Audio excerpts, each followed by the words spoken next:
til ABC News. Og aftens program har vi forskellige ting, vi skal snakke om.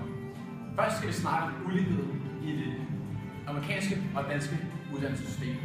Vi vil derefter have en reportage med en dansk studerende, og hvad han synes om uligheden i Amerika til forskel til Danmark.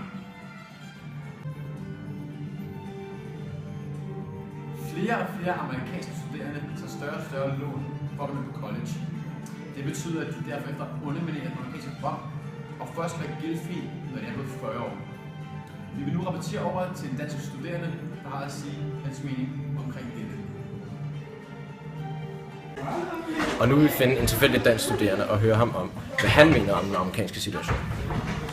Goddag, mit navn er Malte fra ABC Nyheder.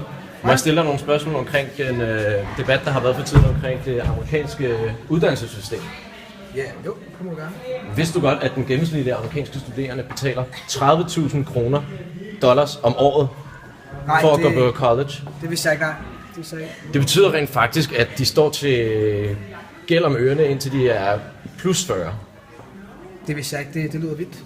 Men hvad mener du om det her, set i forhold til det danske uddannelsessystem? Altså, det lyder meget voldsomt. I Danmark, der går jeg i skole gratis, og jeg får faktisk løn, eller SU for det. Det er meget voldsomt. Det må man sige, det er godt nok luksus, hva'? Det er en luksus. Det er en luksuritet, det er. Men Yes, og nu tilbage til studiet. Og her står jeg sammen med en amerikansk studerende, som er flyttet til Danmark. Og hvorfor er du det? Jamen, det var bare for dyrt at studere i USA.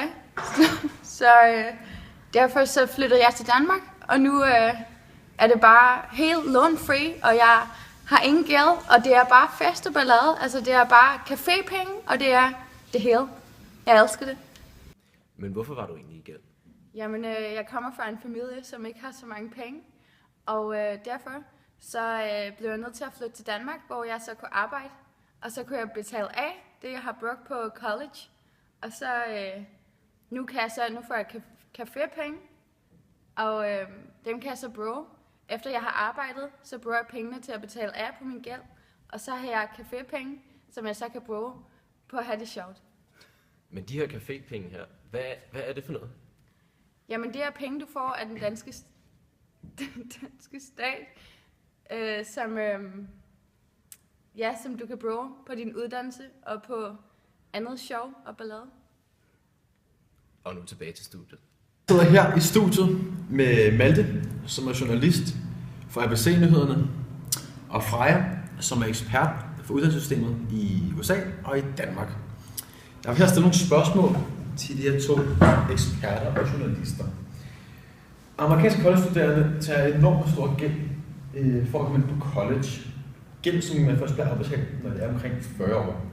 Kan denne gæld godt betale sig? Ja, det kan det som udgangspunkt godt, men det kommer an på hvert enkelt tilfælde. Men man har jo set en tendens til, at mange flere og flere studerende i USA ikke kan få et job efter det er, at de har gået på college.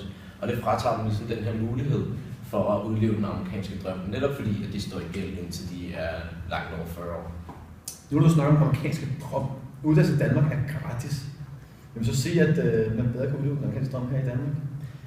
Altså, jeg vil i hvert fald mene, at man sagtens skal udleve den amerikanske drøm her i Danmark nok næsten bedre end i USA, fordi at der er gratis uddannelse, og igennem uddannelse så får man jo jobs, som kan skabe penge. Så derfor mener jeg, at man kan udleve den amerikanske drøm i Danmark. Og der er jeg så uenig, fordi at vi betaler så meget skat her i Danmark, så man kan på ingen måde sådan udleve den amerikanske drøm her. Nej. Og så bruger den her gæld er jo så enormt stor i USA for at komme på college. Så kan man så sige, at det kun ligger til social arv, at det netop er finansielt uafhængige familier i USA, som kan udleve den amerikanske drøm.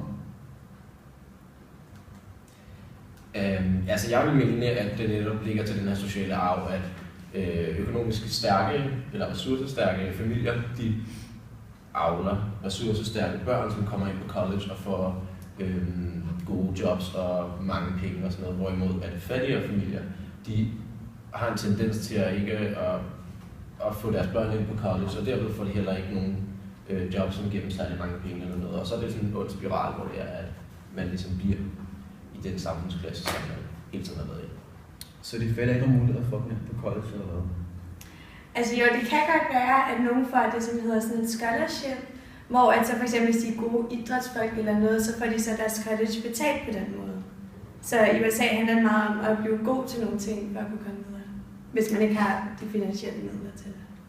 Perfekt. Jamen tak for det. Og vi siger tak for det. Det var alt for i aften omkring uddannelsen i USA i forhold til Danmark. Følg med på vores sociale medier på Instagram, Facebook eller Twitter og kom med din mening. God aften.